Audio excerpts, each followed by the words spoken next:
very happy to be able to present to you some highlights from BESA research tonight. Thank you for turning up. And we will start the first session by talking about some aspects of source analysis. First discrete source analysis and then also distributed source analysis. And then after the coffee break, we will continue with source montages, artifact correction, time frequency analysis, and statistics. So you will get an overview over the whole functionality that's available. And it's a bit of a challenge to condense this material into the 3 hours, but I will do the best I can. And yeah, and if there's any questions, you can also please interrupt and we'll discuss that then. So let's start with discrete source modeling. So first of all, we can here see a slice through a brain, and this is just to illustrate that the reason why we are able to measure brain activity outside of the head is that the pyramidal cells, they are aligned perpendicular to the cortical surface. So many neurons then fire at the same time. Because they're organized in parallel columns, their activity sums up and we can get a measurable current flow outside the skull. And this current flow we can model by a dipole. A dipole has a location, an orientation, and a magnitude. This magnitude, or the strength of this dipole, is proportional to the number of activated neurons, and so it correlates with the area of activation and with a mean dipole current density. And in the first approximation, we can think of the skull as a sphere. And with regards to the surface of this sphere, we can get different orientations of this dipole. For example, a dipole that's active at the cortical convexity has typically a radial orientation, and a dipole in a cortical fissure, like the orange one here, has a tangential orientation. Then there's also other orientations possible, like the red dipole here, which has an oblique orientation. So if we look at the dipole that is at the surface of the cortical sheet with a radial orientation, this will be this cortical sheet is modeled by an equivalent dipole near the center of that sheet, and this cortical patch can have roughly maybe 3 centimeters in diameter and can still be accurately modeled by one dipole. The problem, of course, that we face in EEG especially is that only a small fraction of the current that's generated actually flows outside of the brain, and most of it returns inside the brain space. So the result of that poor conductivity of the skull is that we get a very large spread negativity, like shown on the left here, that spreads over the over the skin. Due to physics, however, we know that the overall voltage that we measure over the scalp should be 0. So this negativity on the one side is also matched by a positivity on the other side of the spherical conductor, and we need some electrodes in inferior positions to be able to properly pick up that positivity. The second example is activity in a fissure, and here we get a different topography on our scalp. So this map that we see on the left-hand side now shows 2 clear maxima, one negativity at the posterior aspect and one positivity at the frontal part. And in fact, the location of that activity in the brain is underneath none of these 2 maxima, but instead is underneath the region where the dipole where the current density change is largest. So we have the highest density of these equipotential lines on the scalp. So let's look at an example of the propagation of this activity. If we imagine a current in a cortical sheet where we only have one single source that's active, and it has a bipolar activation pattern. So first we have a positive current and then a backflow later on. If we have no propagation of activity, so only this one source is active, then we can see this distributed activity in the center here of the slide over the whole scalp. And if we do a sequence of maps of this topography, we can see that the topography stays stable over time. It shows these two maxima over the whole time and just reverses its polarity at some point. Now if we get to a more complex scenario where we have two currents, two cortical sheets that become active within a few milliseconds of each other, and in this case are approximately 3 centimeters apart from each other, then we can see again at the scalp an overlap of these two topographies that does not show two maxima but only really one clear maximum. And if I look at the topographies now over time, I can see how the map topography changes over time. So if I look at this negative peak here at the posterior part, then I can see how it seems to rotate over time to a more first central and then frontal location. And so if we in our own experiments see maps like this that change over time, then we can infer that there will be more than one source active underneath. We can now face the scenario of trying to account for these activities and to model these activities. So there's two things that we need to do here. First, we need to solve the forward problem. So for a given brain location and source orientation, what do I measure at the site of the electrodes? We can choose, for example, a spherical shell model. Then the question is, how many shells do I need to apply? Or we can use a so-called realistic head model where we use the individual brain and divide it up in compartments of different conductivities and then model the current as it flows through these compartments. So BESA research uses a 4-shell ellipsoidal model by default. And we also have realistic approximations in BESA research. These are finite element models of average brains with different, for example, for different age groups, especially for children, very interesting. And then we also have the possibility to generate individual finite element models in combination with BESA MRI, which we'll see later. Right, and we also have the inverse problem. The inverse problem is what we really need to solve. So which brain sources explain the signal that I measured outside of the skull? And for example, this activity here in the center with a large central negativity can be explained by one single source in the center of the brain, like the one here on the left. It can be explained by two sources in the two auditory cortices, or it could also be explained by large patches of activation over the cortical sheet on both hemispheres, or many other scenarios.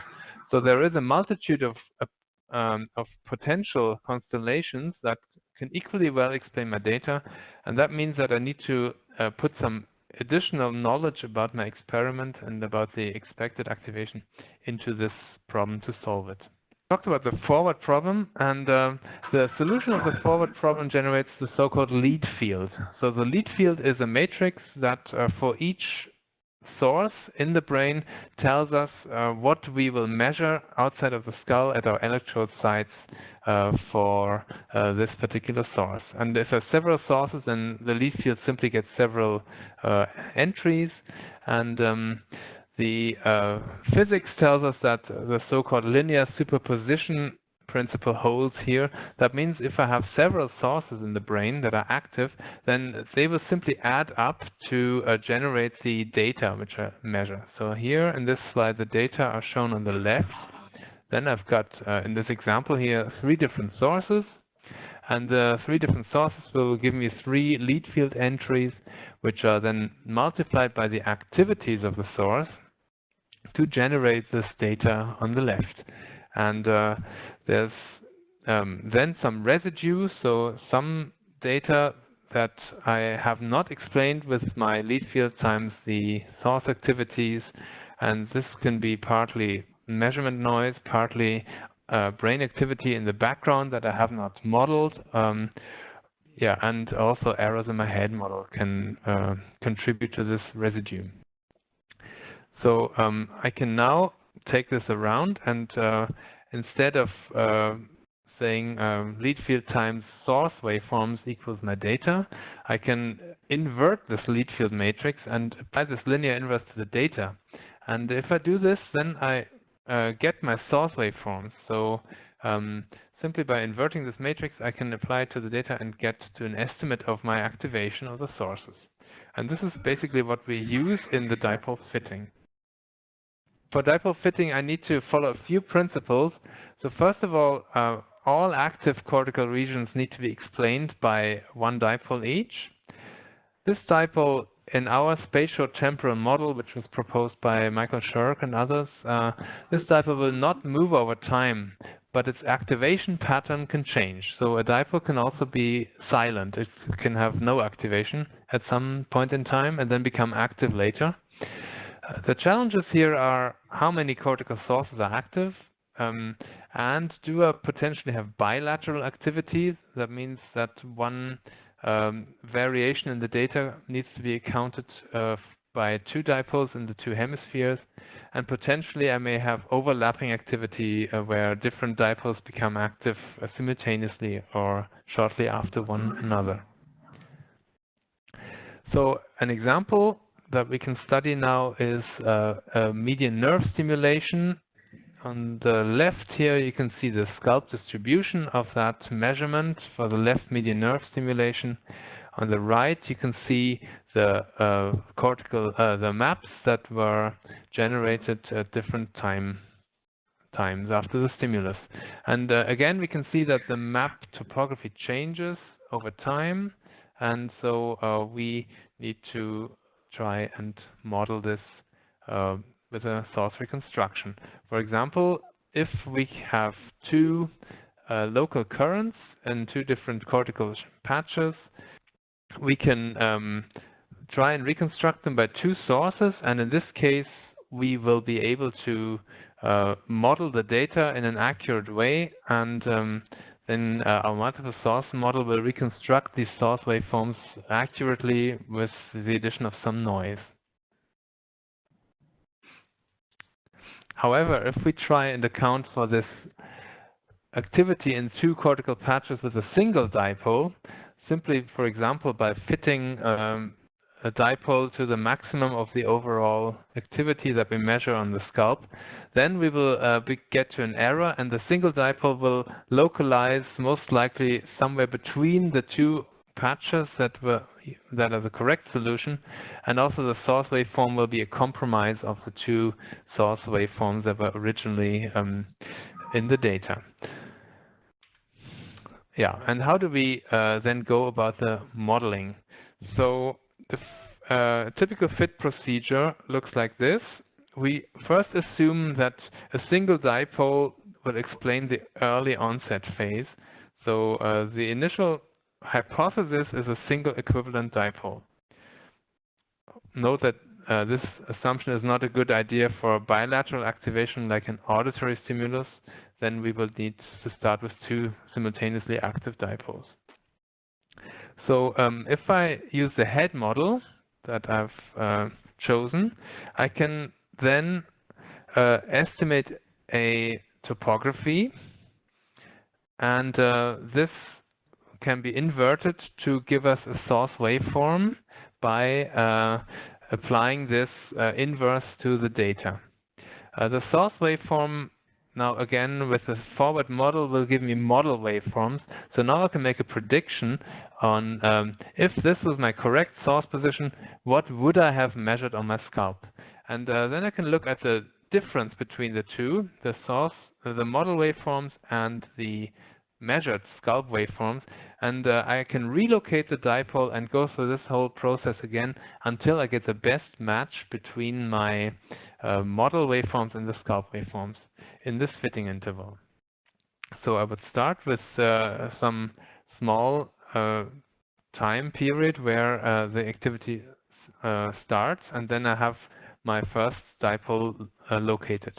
Then I will find out that there's a residual, so the red data here are now the residual, and I can see that there's some large unexplained data later on in the time course of the activation, and I can start with a second source. So I will leave this first source as it was, and now add a second source, and now I have a forward model that contains two topographies, which again are inverted to apply to the data to give me the source waveforms. I can then make a forecast on the measured data if these were the correct sources, and minimize this difference by changing the location of the second dipole until I get the best match between my model and measured waveforms. And once I have the best match, I can see here the red lines now are practically zero, and I've got a very good fit that explains my data well.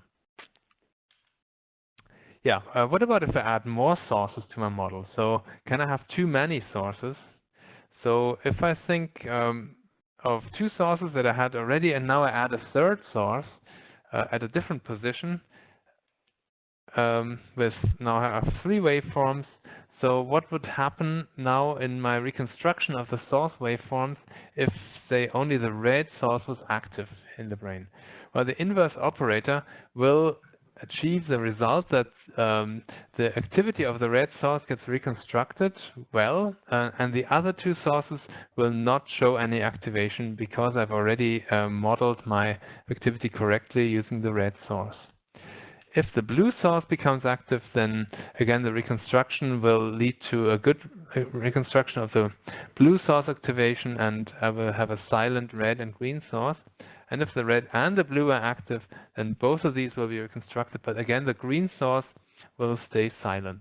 So as long as I have modeled my activation in all active brain areas, then I can always add more probe sources and they will not pick up any activation. So this was a brief introduction, and now we're going to try this out on the BESA research software. So let me move to the program BESA Research.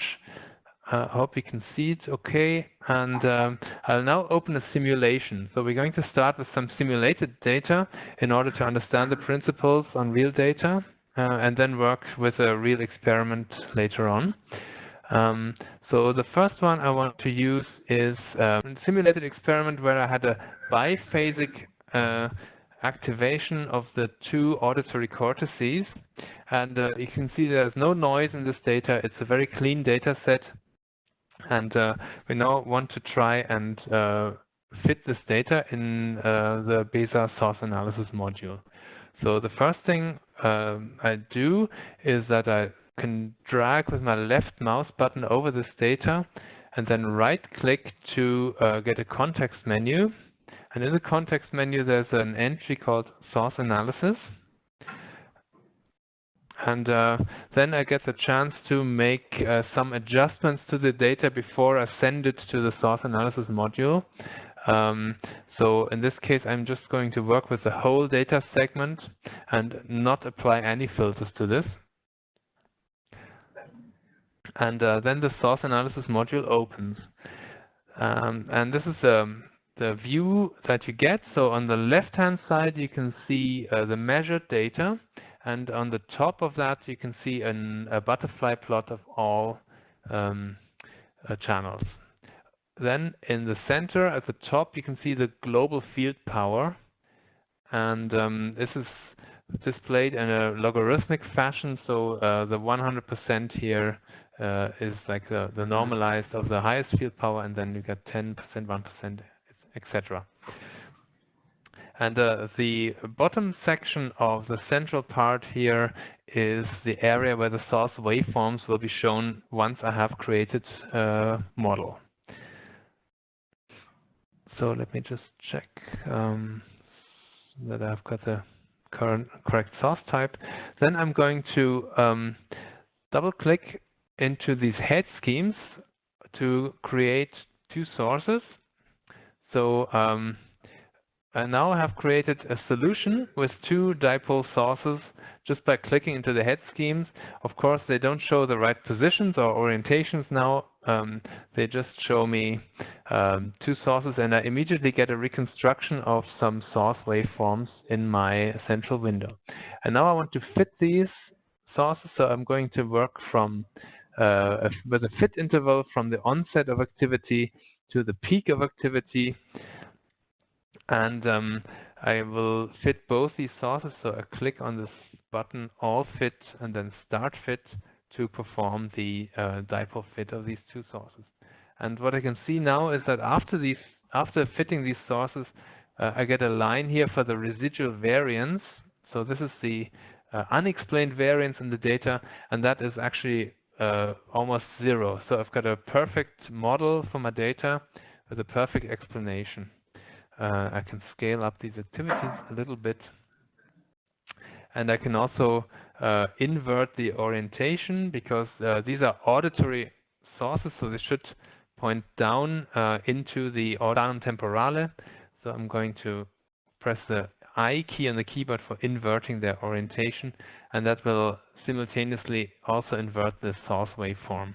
Because mathematically it's the same whether the source points upwards and has a negative current, or whether it points downwards and has a positive current. This is for the mathematical solver of the equation, the same thing. But of course, physiologically, it can make a big difference. So what would have happened if we had modeled this data set with a single dipole incorrectly?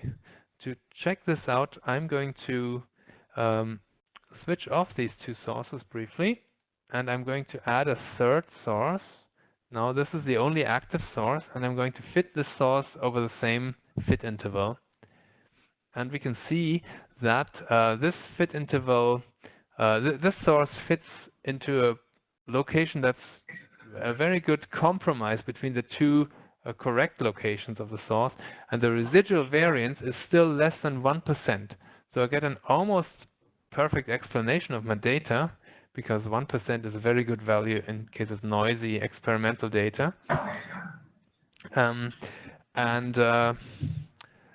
So how can I now know whether this is the correct solution or whether the other solution is the correct solution?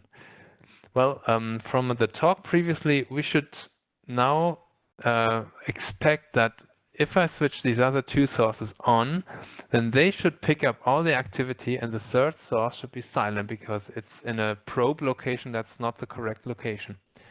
And this is not quite true. You can see now that there's still some activation of the third source. And the reason for that is that there's a thing called regularization that is applied to the inverse operator. So we smooth this inverse operator a little bit, and this results in some leakage of activity from the two sources to the third source. You can see at the top here there's a writing RC1, and if I click on that, you can see that this is a regularization constant, difficult word, and I can change this from 1% to 0%, and now I can see that indeed the activation is completely separated, and I can get a perfect construction of my activity with the two dipoles and zero activity in the third dipole. Okay, so why don't we always work with 0% regularization? The reason is visible if I change my example to a more realistic example with some noise in it. So I'm now going to go back to the main program and change my file to the same simulation, only that some noise was added here. So let's now use this data set and do source analysis on this one. If I again drag and right click over this, I can now see at the bottom that my last chosen epoch and filter settings have been recorded and are available here. I can click on that, and now I can upload the same segment only with the noisy data to the source analysis module. Yes, and I can see that with this regularization constant of 0, now I get a much more ugly representation of these waveforms. So there's still a reconstruction of the waveforms, but there's a lot of noise that gets added. And if I now change this regularization again and I make it larger, then I can see how my noise reduces considerably, and at the same time my green source picks up some activation. So we've always got this trade-off between a perfect separation of activities of sources and noise that we add by this strong separation. So if I go up to the maximum of 20%, then I can see that all three sources have roughly the same activity. And if I go back to maybe 2%, then I get sort of a better signal to noise, and still some activity is left in the green source. This, I have to say, this is a very strong example because these three sources have got very similar topographies, so it's very hard for the inverse operator to contrast them against one another. If I switch this source off, then I get immediately a better reconstruction of the source waveforms with less noise in it. So in a real example, you will not get such an extreme case where you have to contrast sources as much as this. So this was the simulation. Now what about the real data? So I'm going to close this module and not save the solution. And I want to show you some real data. So let's open another data set that I should still have here, which shows a grand average of an auditory intensity experiment. So this experiment was done on 10 subjects, and each subject was subjected to auditory tones of different levels of intensity, from 60 decibels up to 100 decibels. And we can here see the different averages of these conditions, including one with the low intensity, which is a sum of 60 and 70 decibels, and then there's a high condition that contains a sum of the 90 decibels and the 100 decibels. And we want to know, can we reconstruct this activation, and is there some difference between the low intensities and the high intensities in the way that the brain responds? So let's start with this low condition. I'm going to drag over this and right-click to start source analysis. And again, I've now got the chance to refine this selection, and I'm going to work with a smaller subsegment. So I will choose -50 to 250 milliseconds. And the filters will be adjusted so that I have a low cutoff filter of 0.5 Hertz, which will smoothen the baseline a little bit, and a 40 Hertz high cutoff filter. Yeah, let's do this. So we enter the source analysis window, and we can see the waveforms on the left-hand side. And the global field power is here on the top. We can see a small peak here at the 44, 48 milliseconds. This is the P50. But it has less than 10% of the global field power, so we will not be able to fit this. We will concentrate on the N100 at around 100 milliseconds with the largest global field power. So let's double-click twice into the head schemes to generate two dipoles. I know that I need two dipoles because it's auditory activation. I will also use a interval with the onset of 76 to 100 milliseconds. To check what is a good interval, I can use the principal component analysis. So this button PCA here, that shows me that 99.4% of the activity in this time interval is explained by a single PCA component. So I can be very sure that if I fit this time interval, then there will be no additional extra activity that will change my dipole location.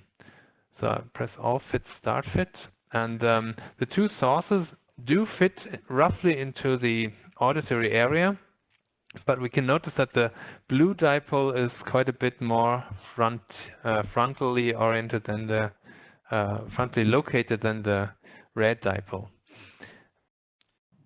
So also one of the sources may be slightly too medial, the right one.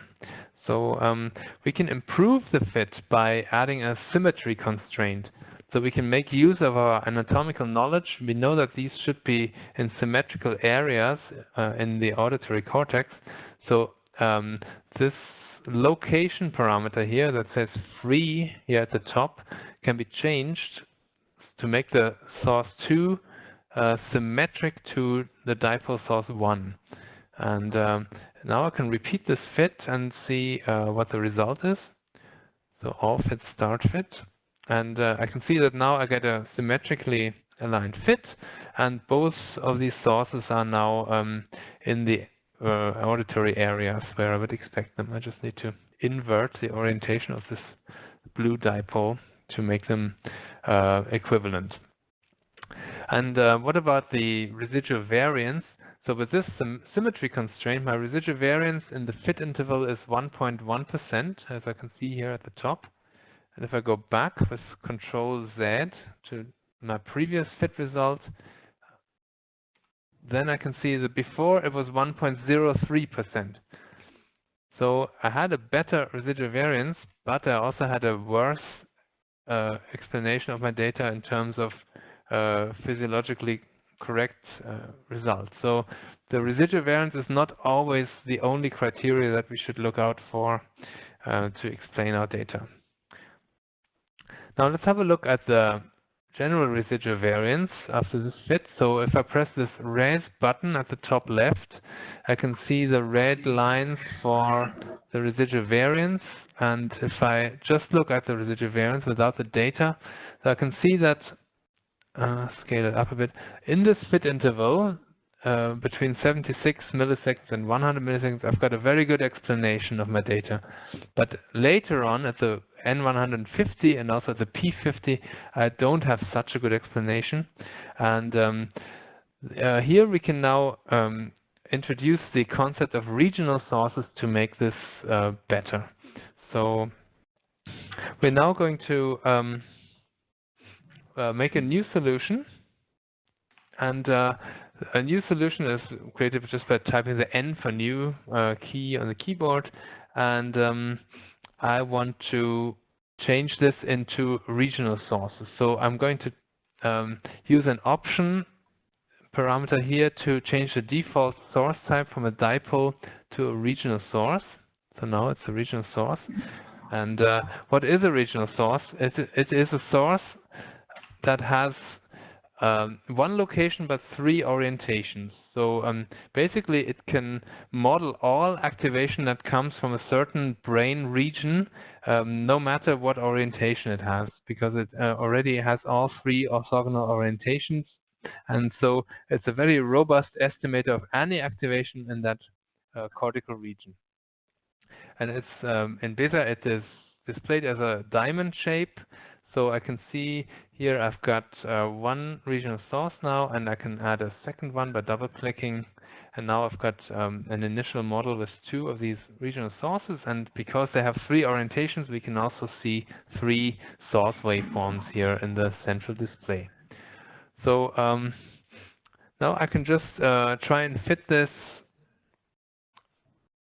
over the whole time area, because I know that the whole activation here happens in the auditory cortex.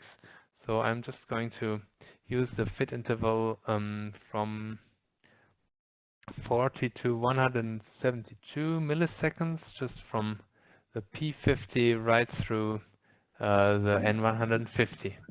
And now press all fit, start fit. And I can see that even though I have not imposed any symmetry constraint yet, I already get a much more stable fit for these two sources. And the residual variance is pretty much smaller than it was with the dipoles in this fit interval. Of course, I can also use my symmetry constraint to maybe get even better, make this source symmetric, repeat the fit, and then I get a slight improvement maybe in the localization again. Yeah, and now we can play with these three orientations of the sources to make them explain the different components of this auditory experiment. So I can start with source number 1. So I'm gonna select the source, and now I can right-click here somewhere in this area, and from the context menu there's a entry called Set Orientation, and that gives me the sub-menu entry Set Orientation 1 at maximum. Yeah, and this is what I'm going to do. So now the three orthogonal orientations are rotated around so that the first orientation explains all the activity at the maximum, and the maximum is the N100. So I'll do the same for the second source, and now I've got them rotated so that they explain the N100, and automatically the other two orientations are also adjusted so that the second orientation tries to explain most of the rest of the activity. And I can refine this again if I want to, if I click on the N150 and right click here, and now I can set orientation 2 at the cursor position, and similarly for the other source, set orientation 2 at cursor.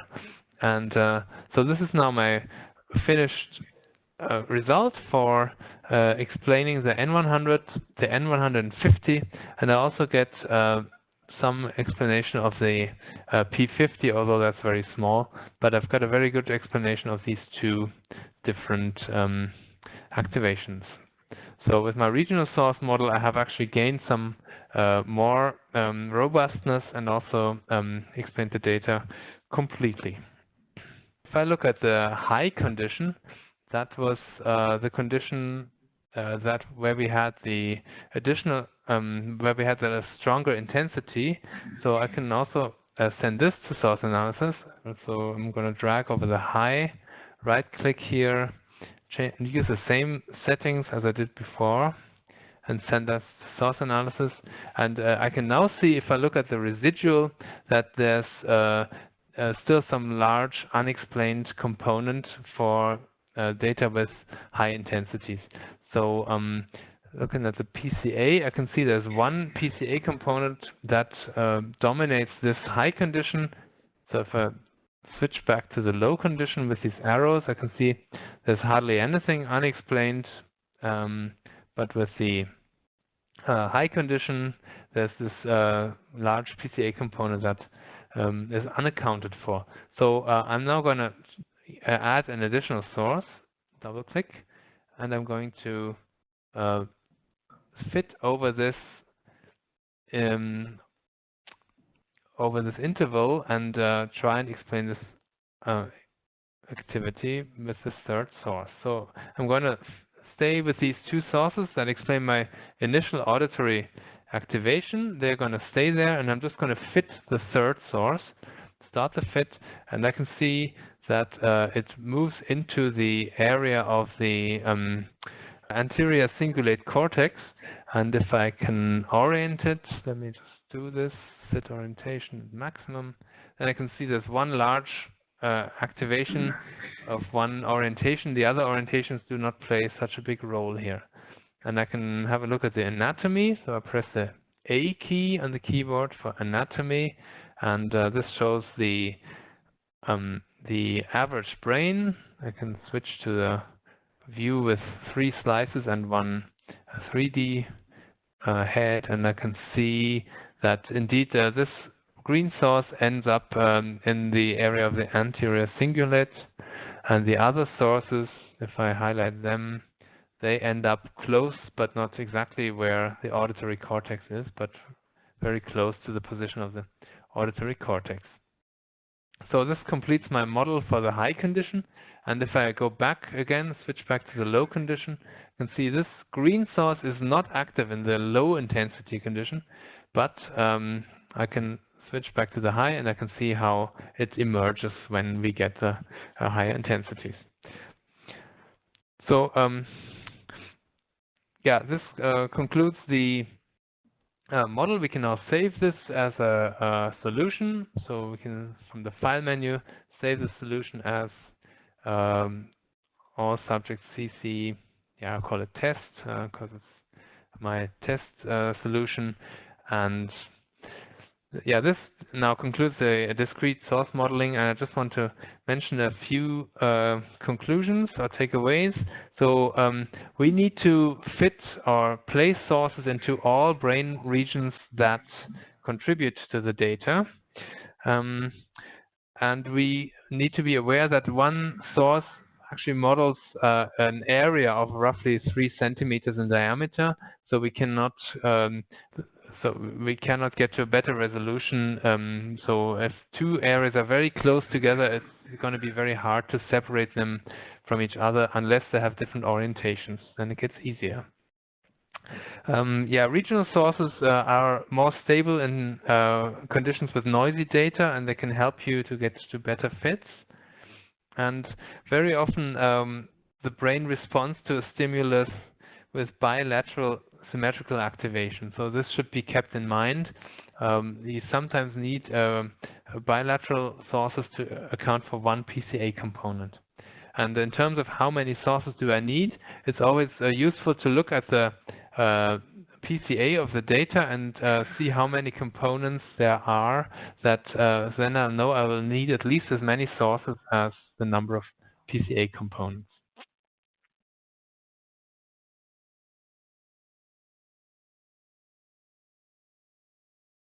When I start with a new model, I will look at the PCA usually, and I will look for the first activity, so where the global field power rises, and then find an interval where I've got nearly, this should be more than 95% of activity should be accounted by one component. In MEG, maybe a bit less than 95. And when I can change my interval and see if it changes. So if I make it too large, you can see now the PCA component here reduces to only 94%. So if I go back and just use the onset to the peak, then I get to nearly 99%.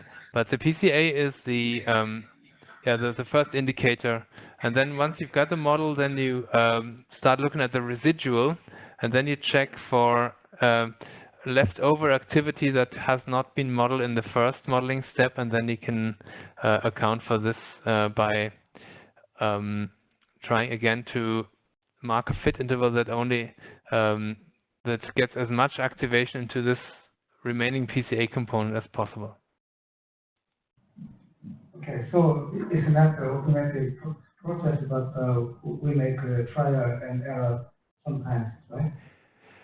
Yeah, dipole fitting is a little bit of trial and error. So, and it's easier if you start with the condition where you have less complex activation. So in this case, if I go for the low condition first, and go and try and model this one, then I've already got so some reduction of my data. Let me just go to the data. So so now I've got a good fit for my low condition, because in the low condition I've got less complex activation. Now if I go to the high intensity, I can build on this low condition and ask which additional activation did I get. Or another example we have is where we have a visual motion experiment, and we had two conditions. One was a static pattern and one was a moving pattern.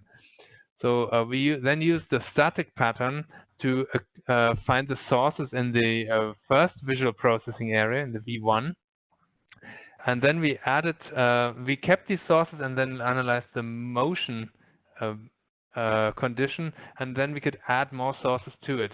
But if you start with the motion condition, you've already got a more complex activation, and it's more difficult to fit these cycles.